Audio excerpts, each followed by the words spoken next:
আসসালামু আলাইকুম। আমি নাইম দক্ষিণ কোরিয়া থেকে সবাইকে স্বাগত জানাচ্ছি আমার ইউটিউব চ্যানেল লাইমিলিতে। যদি ভালো লাগে তাহলে সাবস্ক্রাইব, আর যদি ভালো না লাগে দেখতে থাকুন, দেখতে দেখতে ভালো লাগা ভালোবাসা হয়ে যাবে ইনশাআল্লাহ।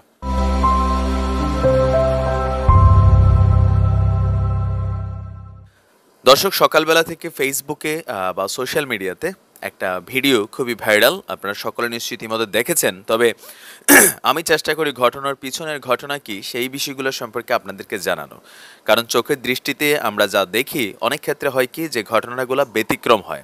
তো এই ঘটনায় কিছুটা ব্যতিক্রমতা আছে, আমরা আজকে সেটাই প্রমাণ করার চেষ্টা করব যে যার সম্পর্কে আলোচনা করেছে বাংলা সিনেমার একসময় জনপ্রিয় নায়িকা, প্লাস হচ্ছে অশ্লীলতার জন্য তিনি বিখ্যাত ছিলেন, যার কারণে চলচ্চিত্র থেকে একটা সময় এসে তাদের মার্কেট নষ্ট হয়ে গেছে। আর মার্কেট নষ্ট হওয়ার পরে নায়িকা মুনমুন, যার সম্পর্কে আমাদের আজকের আলোচনা, তিনি বিভিন্ন সময় বাংলাদেশের বিভিন্ন জায়গায় আপনার মানুষের আমন্ত্রণে তিনি স্টেজ পারফরমেন্স করেন, বা যেই নাচ দেখছেন এরকম টাইপের পারফরমেন্স তিনি বিভিন্ন জায়গায় করেন।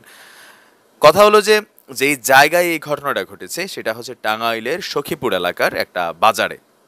তো সেই বাজারে পিছনে বড় একটা মসজিদ সাইনবোর্ড লেখা আছে। সেই মসজিদের সামনে নায়িকা মুনমুন আসলে কেন নাচলেন, নাম্বার ওয়ান। নাম্বার টু, নায়িকা মুনমুন তো নাচলেন, সেখানে যে স্থানীয় চেয়ারে যারা ছিলেন, মুনমুনের তো এলাকা না, সেই চেয়ারের মানুষগুলা কারা, আর কেনই বা মুনমুনকে সেখানে নাচালেন? আসলে কি সেখানে এই মসজিদটা ছিল নাকি না এখানে অন্য কোনো রহস্য? তো পুরো রহস্য দেখতে হলে প্রথমে আমরা নায়িকা মুনমুনের একটু নাচ দেখে আসি। সেই নাচটা কি নাচ ছিল?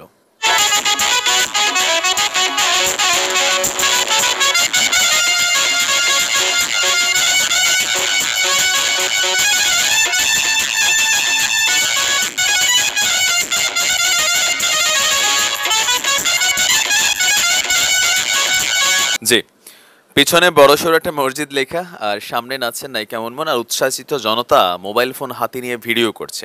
আমরা সবাই নায়িকা মুনমুনকে নিয়ে সমালোচনা করলেও ওইখানে যারা চেয়ারে বসা ছিল, স্থানীয় এলাকার যারা বাসিন্দা আছেন সখীপুরের, তাদের সম্পর্কে কিন্তু আমরা খুব বেশি কেউ সমালোচনা করছি না। এখানে পয়েন্ট হচ্ছে দুইটা। নাম্বার ওয়ান, পুরো ভিডিও জুড়ে শুনবেন, তারপরে কমেন্ট করবেন, নয়তো আজাইরা কমেন্ট করবেন, কিন্তু আপনি বুঝবেনই না আমি কি বুঝাইতে চাচ্ছি। প্রথমত হলো ঘটনা হলো নায়িকা মুনমুন ওই এলাকার মানুষের আমন্ত্রণে তারা নৌকা ভ্রমণে গিয়েছিলেন।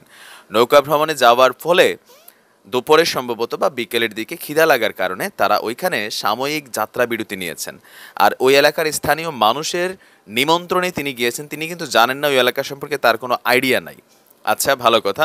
সেইখানে যাওয়ার পরে খাবার দাবারের পরে ওই জনতার একটা আবেদন ছিল নায়িকা মুনমুনের কাছে, আপা, বাংলা সিনেমায় তো আপনার অনেক নাচ দেখছি, এখন সরাসরি একটু দেখতে চাই। তবে এই নাচ দেখাইয়া নায়িকা মুনমুন যে খুব বেশি নাচতে পারে না সেটাও কিন্তু প্রমাণিত। আমি দেখছি শুধু এরকম এরকম করে, এরকম এরকম করে। অবশ্য বাংলা ছবিতে আরও অন্যরকম নাচও দিত। যাই হোক, এটা আমাদের আলোচনার বিষয় না। বাট তিনি নেচেছেন। নাচার পরে কোনো একজন পোংটা ছেলে এটা আপনার মোবাইলে রেকর্ড করে সেটা ফেসবুকে ছেড়ে দিয়েছে। এরপরে সমালোচনার ঝড়। এখন এটা সম্পর্কে গণমাধ্যমে অবশেষে নায়িকা মুনমুন কিন্তু মুখ খুলেছে যে আসলে ঘটনাটা কি। তো এই ভিডিওটা ভাইরাল হওয়ার পরে নায়িকা মুনমুনের বক্তব্য হচ্ছে তিনি স্থানীয় যাদের আমন্ত্রণে ওই স্থানে গিয়েছিলেন, নেচেছিলেন। পরবর্তী সময় ফেসবুকের মাধ্যমে তিনি দেখেছেন যে তিনি মসজিদের সামনে নেচেছেন। প্রথমত হচ্ছে তিনি মিথ্যা বলছেন একটা জায়গাতে, সেটা হচ্ছে যে তিনি মসজিদের সাইনবোর্ডটা দেখেননি। এত বড় একটা সাইনবোর্ড, সেটা না দেখার কোনো কথা না। নিশ্চয়ই তিনি বাংলা পড়তে পারেন, তাই না? অবশ্য এটা দেখতে মসজিদের মতো না, যেই জায়গাটা আপনারা দেখছি এটা মসজিদের মতো না, যার কারণে কনফিউশন হইতে পারে, কিন্তু সাইনবোর্ডে তো লেখা ছিল মসজিদ, নাম্বার ওয়ান। নাম্বার টু, তার বক্তব্য হচ্ছে, স্থানীয় জনগণের বক্তব্যটাও সেমই, যে সখীপুরের এই বাজারের অর্ধেকটা অংশ বিভিন্ন সময় নদীগর্ভে বিলীন হয়ে গেছে। সেইখানে আসলে এই মুহূর্তে যে মসজিদটা দেখছেন এটা কোনো মসজিদ না। এখানে মসজিদের যেই নামাজ হয় বা অন্যান্য কর্মকাণ্ড হয়, এই মসজিদে আসলে কোনো কিছু এই মুহূর্তে হচ্ছে না। জাস্ট এই বাজারে একসময় একটা মসজিদ ছিল, সেই মসজিদের স্মৃতি হিসাবে তারা ওইখানে ওই যে সাইনবোর্ডটা দেখছেন সেখানে সেটা লাগাই রাখছিলেন। বা বাস্তবতা হচ্ছে ওইখানে আপাতত কোনো মসজিদ নেই যেখানে নায়িকা মুনমুন নেচেছিলেন, আর সেইখানে নামাজ অথবা অন্য কোনো কর্মকাণ্ড হয় না। এটা একটা পরিত্যক্ত ঘর। বাট তারপরেও জনতার যেটা দাবি সেটা হচ্ছে যে নামাজ পড়ুক না পড়ুক, যেহেতু এখানে মসজিদ ছিল, আমাদের কাছে এটা পবিত্র ভূমি বা পবিত্র স্থান হিসাবে আমরা সেটাকে পরিগণিত করি। সো এটার সামনে নাচাটা কিন্তু আদৌ নায়িকা মুনমুনের উচিত হয়নি। কিন্তু নায়িকা মুনমুনের যতটুকু অপরাধ, তার চেয়ে বড় অপরাধ আমার দৃষ্টিতে যারা তাকে সেখানে আয়োজন করে ডেকেছেন। অনেক সময় হয় কি যে আমরা মানে এক দৃষ্টিতে কথাগুলা বলি বা কাজ করি, কিন্তু আমার দৃষ্টিটা একটু অন্যরকম রাখার চেষ্টা করি। আপনিও নিশ্চয়ই এটা ভাববেন, তাই না? আমার এলাকায় আমি একজন মানুষকে দাওয়াত দেই না, সেখানে যে নাচাচ্ছি, এলাকার মানুষের আবেগটা একটু বেশি থাকতে হবে। নায়িকা মুনমুন হচ্ছে, তারা তো ভাই সিনেমা জগতের মানুষ। আপনি যদি মনে করেন যে সিনেমা জগতের একজন মানুষ বাংলা ছবির ভিতরে যে হয়তো তারা নামাজ টামাজ পড়ে, আপনি দেখেন যে পাঞ্জাবি লাগায়, বোরকা পরে, সেইটা হচ্ছে আলাদা। এটা জাস্ট এ ক্যারেক্টার। ক্যারেক্টারের প্রয়োজনে তারা কখনো হিন্দু হয়, কখনো মুসলমান হয়, হলিউড বলিউড যেখানেই তাকান, তাদের ভিতরে ধর্মকর্মের ইমান টিমান এত নাই। তাদের ভিতরে যেটা আছে সেটা হচ্ছে অনলি টাকা। টাকার জন্য তারা অশ্লীলতা করে, টাকার জন্য তারা গান করে, নাচ করে। সো এটা তার প্রফেশন। তাকে ওইখানে প্রফেশনালি ডাকা হয়েছে, সে টাকার বিনিময়ে গেছে, সে টাকা নিয়ে আসছে। মসজিদের সাইনবোর্ডটা যে দেখে নাই সেটা না, অবশ্যই দেখছে, বাট এখন যখন বিষয়টা ভাইরাল হয়েছে, তিনি সমালোচনায় পড়ছেন, সেই কারণে নিজেকে বাঁচানোর জন্য তিনি এই কথাগুলো বলছেন। এটা শতভাগ শিওর। কিন্তু স্থানীয় যারা আছেন, যারা জেনে বোঝে, ওইখানে স্থানীয়দের হয়তো চিন্তাটা হচ্ছে যে এখন তো নামাজ হয় না, মসজিদ নাই, ওইখানে এখন নামাজ টামাজ পড়া হয় না, সো ওইখানে একটু নাচাই, সমস্যা কি? হ্যাঁ, দোষটা হচ্ছে স্থানীয়দেরও। ওইখানে অনেকের ভিডিওতে চেহারা দেখা গেছে, তাদের সম্পর্কে একটু সমালোচনা করেন, তাহলে সমালোচনাগুলো যৌক্তিক হবে। আর নায়িকা মুনমুন বিষয়ের জন্য যদিও তিনি গণমাধ্যমকে দুঃখিত বলেছেন যে তিনি ভুলবশত মসজিদ লেখাটা না দেখে তিনি নেচেছেন।